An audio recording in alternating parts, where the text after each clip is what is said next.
दुर्गा सप्तशती के बारे में एक आम धारणा जो मन में है, लोग कहते हैं कि अगर गलती हो गया, अगर कुछ ऐसा जो पढ़ने में कठिनाई हो गई, आपने कुछ ऐसा कुछ पढ़ दिया तो माँ बहुत क्रोधित हो जाएगी और लाभ के बदले हानि हो जाए। तो इसी संदर्भ में आपसे हम जानना चाहेंगे कि क्या मतलब उसको जिस तरह से हम रामायण से चौपाई ले लेते हैं, जिस तरह से हनुमान चालीसा हम लोग सब पढ़ लेते हैं, निर्भीक होकर पढ़ लेते हैं और उनमें कहा क्षमा कीजिएगा जो भी है, तो क्या दुर्गा सप्तशती भी उसी ढंग से हम सामान्य रूप से माँ के लिए पढ़ सकते हैं? तुम्हें विद्याधर तो तुम्हें सर्व देवदेव, सब तो वही है। हाँ, कहा गया ना। देखिए, जैसे आप ले लीजिए दुर्गा सप्तशती, है ना। दुर्गा सप्तशती में मैंने जो भी मैंने स्टडी किया, जो भी स्टडी किया, शाश्वत तो है, सार है, वो सार है। सात आपका एथी भी है, द्वार कहिए इसमें, कुंडली रूप में कहिए, चाहे जिस रूप में कहिए, 7 द्वार है। बांसुरी है, आवाज़ तो यहीं से निकली ना, बांसुरी बजाते हैं तो आवाज़ कहाँ से निकली? वो टॉप से निकलती है। टॉप मेरा तो यही है। दुर्गा सप्तशती का 707 एथी है। आप दुर्गा सप्तशती श्लोक में ले लीजिए, क्या है वो? शिव और पार्वती का माने वार्तालाप है। किस तरह से आपके भक्ति की जाए कि जो आपको माने उस भक्त को लाभ हो। उसमें ऋषि छंद सब है, विनियोग वगैरह। विस्तार जाएगा तो वो अलग चीज़ है, वो तो कवच वच जाएगा अलग चीज़ है। वो हर जगह स्पष्ट करके अंग अंग में माँ है, अंग अंग में माँ है। अगर उस दृष्टि से लीजिएगा तो छोटा सा खाली है। दुर्गे स्मृता हर्षि भीति मत्स्य जंतो स्वस्थे स्मृता मति मतीव शुभाम ददासी दारिद्र्य दुख वह हार्निका तदन्य सर्वोपकार करनाए सदार दर्शिता। क्या है इसमें? मेमोरी भी है, हेल्थ भी है, दरिद्रता अर्थ भी है। बोले तो सबका सार ला कर धर दिया माने इसमें। इस तरह से करोगे तो ये होगा, ठीक है। उसके बाद कहते हैं क्या? सम्मोहन भी है। ओम ज्ञानी नाम अपि चेतांसी देवी भगवती सा बलादा कृष्य मोहाया महामाया प्रयच्छति। दुर्गे है ना, ये सम्मोहन है। पहले तो माँ को सम्मोहित करो, तभी माँ को सुनाओ वह मेमोरी, प्रसन्न करो, माँ को प्रसन्न मेमोरी, तब कार्य सिद्ध होगा। सर्वमंगल मंगले शिवे सर्वार्थ साधिके शरणे त्र्यंबके गौरी नारायण नमस्ते, तब कार्य सिद्ध होगा। तो कैसे सिद्ध होगा? शरणागत जाना पड़ेगा।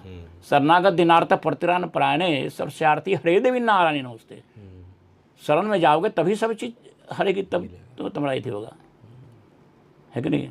तब क्या कहते हैं? तुम इधर उधर कहाँ भटक रहे हो? इधर उधर भटकने की जरूरत नहीं है। सर्वस्वरूप सर्वे से सब शक्ति समन्विति भैवस्त्राही नो देवी दुर्गे देवी नो, सब तो मैं ही हूँ। कहाँ भटक रहा है? मैं ही हूँ। तब कहता है का सभी बाधा समाप्त हो जाएगी। सर्वा बाधा प्रसन्न तेक्लोश्री हमें तो कार्यम वेरी विनाशम। आपका एक कार्य नहीं ऐसा होकर रुकेगा, सभी दुश्मन हट जाएंगे, रास्ता साफ।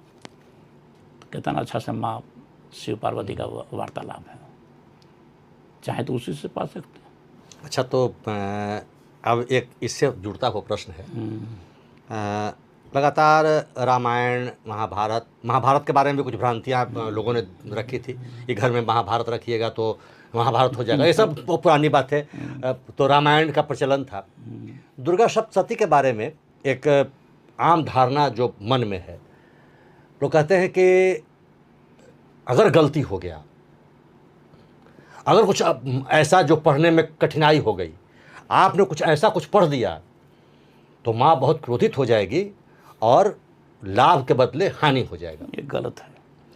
तो यही मेरा प्रश्न है कि सामान्य जन जो है वो इसको समझ करके कभी कभी बहुत सहज ढंग से उन चीज़ों को नहीं लेता है। तो इसी संदर्भ में आपसे हम जानना चाहेंगे कि क्या मतलब उसको जिस तरह से हम रामायण से चौपाई ले लेते हैं, जिस तरह से हनुमान चालीसा हम लोग सब पढ़ लेते हैं, निर्भीक होकर पढ़ लेते हैं और उनमें कहा क्षमा कीजिएगा जो भी है, तो क्या दुर्गा सप्तशती भी उसी ढंग से हम सामान्य रूप से माँ के लिए पढ़ सकते हैं? आराम से पढ़ सकते हैं, ये गलत भ्रम है। आप पढ़े देखिए ना, उसमें साफ से लिखा हुआ है, मेधा मुनि के आश्रम में राजा सूरत और ये वैश्य गए। किस परिस्थिति में गए? सब चीज़ राज छिना गया, भाई बंधु सब उसको हटा दिया, भगा दिया, राज भी छिना गया, सब हो गया। और उस आश्रम में गए, उनको ये शिक्षा दी गई। देखे तो अंत में 13वां अध्याय में सब प्राप्त कर लिया, सब वापस आ गया, है कि नहीं आया? तो हर ये बहुत ही सुलभ है, नहीं, ये भ्रांति है। दुर्गा सप्तशती में आप देखे होंगे आदि शंकराचार्य अपराध क्षमा प्रार्थना है, वहाँ अपराध क्षमा प्रार्थना है। उसके बाद हम लोग क्षमा प्रार्थना करते ही हैं। कैसे पूजा वूजा कर लेते हैं, ना जाना विसर्जन, ना जाने पूजा, ना जाने विसर्जन है। तो अपराध सहस्त्राणि क्रियन्ते हरनिशम मया, मेरे से जो भी अपराध हो। तो कहने का अर्थ है कि पढ़ते वक्त माँ का अगर हम ध्यान लगा रहे हैं और कुछ अशुद्धि भी हो जाए तो डरने की आवश्यकता डरने की आवश्यकता है। देखिए उसमें दोनों चीज़ दिए हुए, संस्कृत ही मूल है। ये भावार्थ जो है हिंदी, ये आपका भाव है। हाँ। संस्कृत का भाव नहीं आएगा, आपका भाव है जो रचयिता लिख रहे हैं, यदि कर रहे हैं, तो वहाँ दूरी हो जाएगी। मिलेगा जहाँ मिलना चाहिए ज़्यादा। लेकिन संस्कृत में शुद्धि हो जाए तो? संस्कृत में शुद्धि, जैसे पढ़ते वक्त हमें संस्कृत बहुत नहीं आता हो, किसी को नहीं आता। हाँ, और हमने पढ़ा तो निश्चित है कि कुछ ना कुछ अशुद्धि आएगी। तो क्या माँ उस पर अप्रसन्न हो जाएगी? नहीं अप्रसन्न होगी। अच्छा, अगर अप्रसन्न होती, थोड़ा देर के ले लीजिए, वो भैरव जो था तो अप्रसन्न कहाँ थी वो? नहीं, भैरव को दृश्य गलत, उसके अंदर भाव गलत आ गया था। वो भी भक्त माँ का है। अंत में आगा कि माँ तेरी भक्ति करते थी, क्या यही रहेगा? ये मुझे भी अपनी भक्ति का थी। तो क्या कहे माँ, मेरे दर्शन के तेरे दर्शन कर लेंगे तभी फल उसको मिलेगा मेरे दर्शन का। तमाम तो ममता में ही होती है। ये गलत है, ध्येय है। भले ही अगर ध्येय रख लें कि मुझसे गलती हो जाएगा, मुझसे गलती हो जाएगा, तो गलती तो होगा ही होगा। बालक है तो गलती तो होगा ही होगा। अच्छा, लोग कहते हैं अशुद्धि। अशुद्धि क्या है?